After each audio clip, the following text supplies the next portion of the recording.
కేంద్రంలో ఉన్నటువంటి బీజేపీ ప్రభుత్వం ఏ విధంగా పేదలకు కానివచ్చు, కార్మికులకు ఏ విధంగా వ్యతిరేకంగా ఈరోజు 4 లేబర్ కోడ్లు తీసుకురావడం కూడా ఎంత దుర్మార్గం అనుకో మీ అందరూ తెలియజేస్తున్నాను. కేవలం వీళ్ళు పేదలు కార్మికుల పట్ల చూపించని తీరు ఈరోజు ఏ విధంగా ఉందో మనం అందరూ ఒకసారి గమనించాలా. కేవలం వీళ్ళు ధనవంతులు, కార్పొరేట్ వ్యవస్థలకు ఏ విధంగా వీళ్ళకు సహకరించి ముందుకు పోతున్న విషయం కూడా మనం అందరూ గమనించాలా.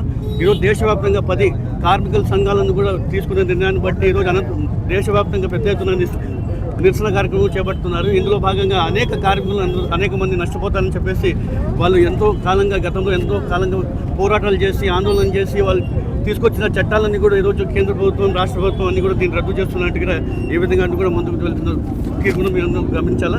అదేవిధంగా రాష్ట్రంలో ఉన్నటువంటి చంద్రబాబు నాయుడు గారు కావచ్చు, పవన్ కళ్యాణ్ గారు కావచ్చు, ఈరోజు జనసేన పార్టీ ఏ విధంగా వీళ్ళందరూ కూడా కార్మికుల పట్ల ఏ విధమైన కూడా శ్రద్ధ చూపించుకోకుండా 4 లేబర్ కోడ్ని తీసుకురావడం కూడా వీళ్ళు సహకరించడం కూడా ప్రజలందరూ ఒకసారి గమనించాలా.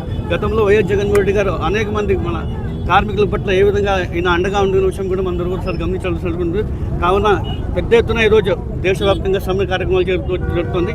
ఇది ఖచ్చితంగా చంద్రబాబు నాయుడు గారు చొరవ తీసుకొని కేంద్ర ప్రభుత్వంతో మాట్లాడి దీనికి ఖచ్చితంగా కార్మికుల వైపు నిలబడాల్సిన కోరుతూ ఈ కార్యక్రమంలో పాల్గొని జీవితం చేసిన ప్రతి ఒక్కరికి ధన్యవాదాలు తెలియజేస్తున్నాను.